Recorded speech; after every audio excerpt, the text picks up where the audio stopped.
Christians rebelled sa authority, sa leadership ni Apostle Paul. So while Apostle Paul was away from them, and then later on they realized yung anong ginawa nila kay Apostle Paul.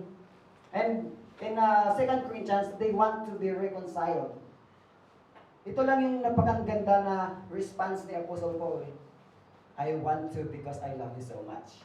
From chapter 1, 2 Corinthians chapter 1 until chapter 7, it's all about relationship nila between Apostle Paul and believers, encourage one another. And then pinakita ni Apostle Paul sa kanila, this is the newly churches.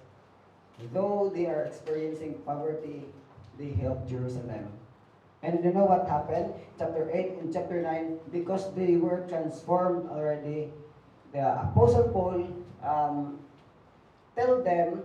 explain to them about the generosity of the Lord, about the generosity of the gospel. That's why Apostle Paul encouraged them, look at your sisters, look at your brothers who are suffering in poverty. Look at your church who are not hindi na lumalakad because of lack of material things.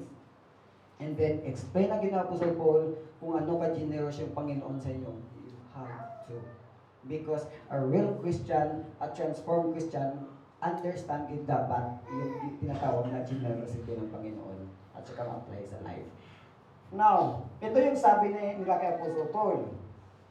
Christian want to be reconciled, and Paul wrote a letter, how he loved them, about division of the church. Sabi nila kay Apostle Paul, you are poor. Why? Apostle Paul is poor.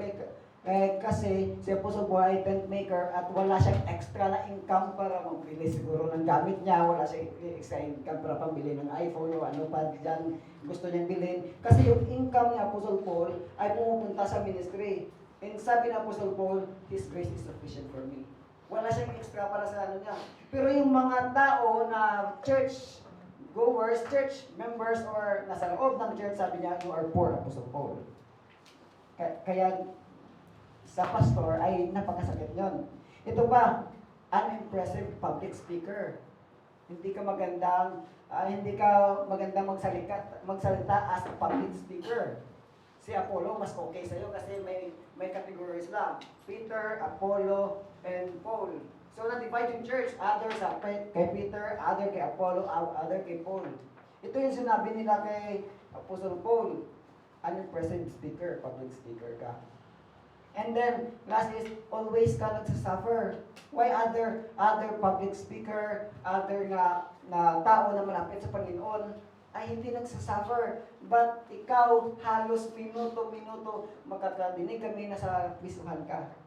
So those things na binabasihan nila, na hindi nila gusto sa Apostle Paul, ano na feel ni Apostle Paul as a pastor, as a leader, nasabihan ka, poor ka, unimpressive ka na preacher, and always suffering ka, di ka bagay sa church.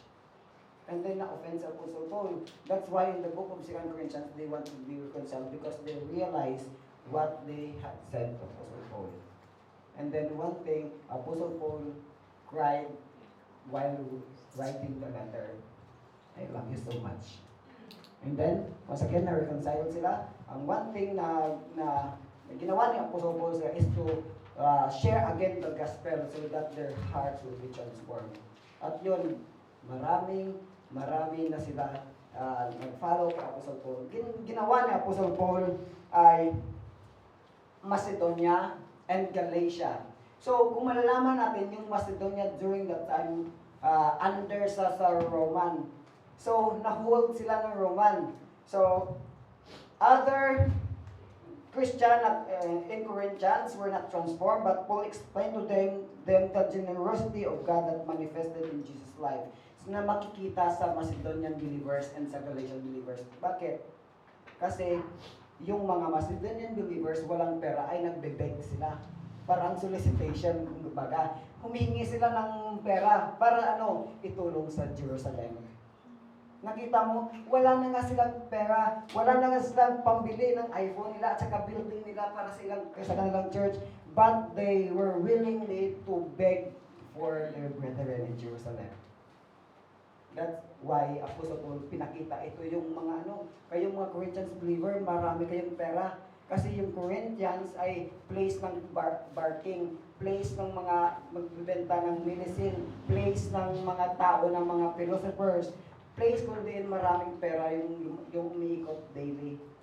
Pero nakita nyo, kung sino pa yung walang pera, sila pa yung malaking love sa Panginoon. Kung sino pa yung may pera, sila pa yung mga tao na hindi wala concern sa kanilang fellow o sa Panginoon.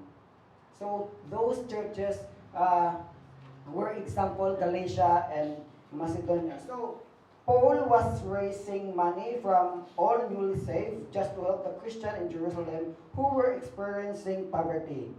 Let us open our Bible in the book of Romans, chapter 15, verse 25 to 33, please.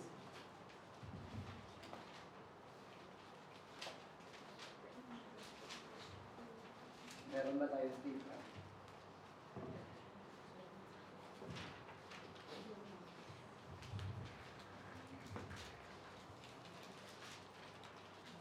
Twenty-five to 30. Romans 15:25, it says, at present, however, I am going to Jerusalem, bringing aid to the saints, for Macedonia and Achaia have been pleased to make some contribution for the poor among the saints, and